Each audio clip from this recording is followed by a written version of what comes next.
So right now we're going to look at a couple of ideas that relates to a non-Jew in reference to that of a Jew and the mitzvahs that they actually fulfill. So chapter 1 just deals with daily issues, not referring to the home itself, but we're just going to look at a couple of ideas that are interesting that we probably didn't know most of these.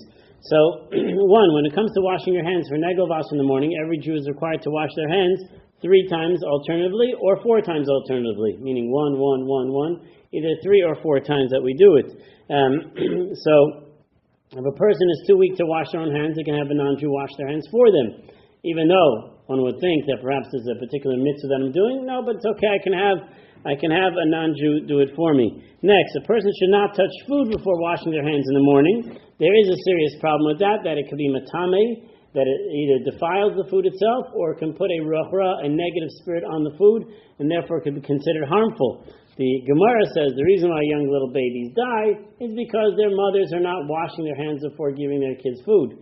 So is that across the board? I don't know, but the Gemara seems to present this as one of the issues.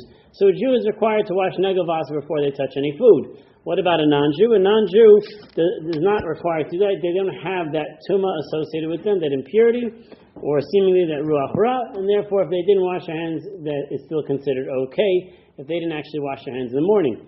When you go to a restaurant, so you assume that they're washing their hands regardless, and whether they're alternating as well, it's a question unto itself. They need to do that, but if it's a non-Jew, then you should be okay. If it's a Jew, ideally you want them to be alternating with their hands, because oftentimes you go to a restaurant and a Jewish person will be working there, you want to make sure they wash their hands, so assuming they put it on the running faucet, we're assuming that would count as well.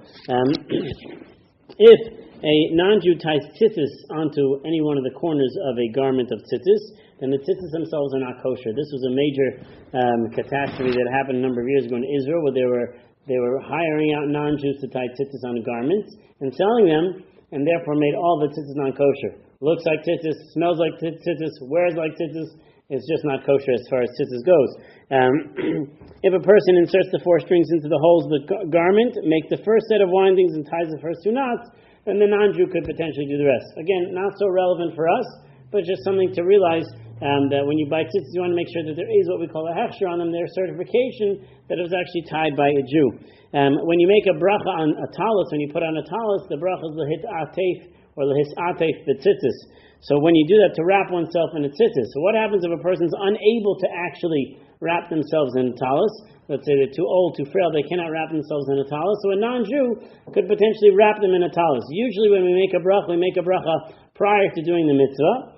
So when I make a bracha on my tefillin, I say the bracha and then tighten my strap. When I make a bracha on my talis, I say the bracha, then I wrap myself in it. In the scenario where a non-Jew is putting on the talis on somebody else, and we're going to see the same as for tefillin, if the non-Jew is actually putting it on, the Jewish person, they wouldn't say the bracha beforehand. Rather, they would say the bracha once the talis is actually on them. So even if a non-Jew wrapped it around the Jew would wait to say the bracha till it's actually on them, so as if the non-Jew is not actually fulfilling the mitzvah itself.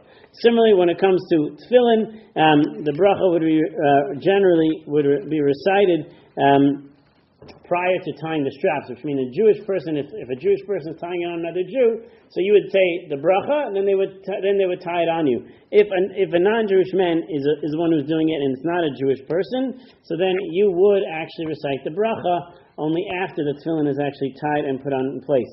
If it's possible that the Jew can assist, such as doing something with the strap, or even maybe perhaps moving the boxes, then that would count as working the tefillin. The bracha would be able to decide ahead of time before that. Related to that of a non-Jew, one may not bow towards a cross or any other type of idol, or any type of avodah zarah idol, even if one's thoughts are focused on Hashem. It's important to note that even if I don't intend to it, this is the idea of Mordechai. Mordechai did not bow down to Haman, even though he's only bowing down to Hashem. But it's not only about your intent, it's also about the action that a person is doing. That's why, if you buy certain areas and they have certain idols there and you drop your pencil or whatever it is, you don't want to be bowing, you want to bend your knees in order to pick something up, you don't want to bow forward towards it. So what if a person is davening and there is a man standing across from them with a cross, or there's a cross in visible area of a person? So in that scenario, if someone is wearing or holding that item and it's facing you, you should not even bow towards that person. So that's an important thing. You may have it on an airplane or wherever that you're standing to pray, that someone across from you has that thing that they're wearing, you would not bow down in those scenarios where you're supposed to, such as in Shemona Esrei, if the cross is there. We'll just do one last thing.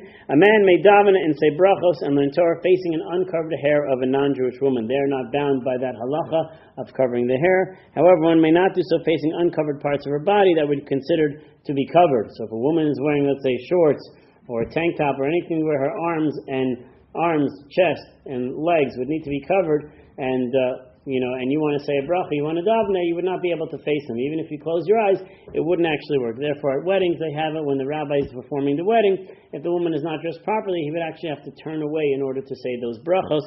So too for us as well, the same thing is true. Again, an uncovered hair would be allowed. If it's uncovered parts of the body that need to be covered, and these are dvarim shebekadusha, things of holiness that we're reciting, we would not be able to say it while facing them, whether Jew or non-Jew alike. But even on a non-Jew scenario, you would not be able to do that.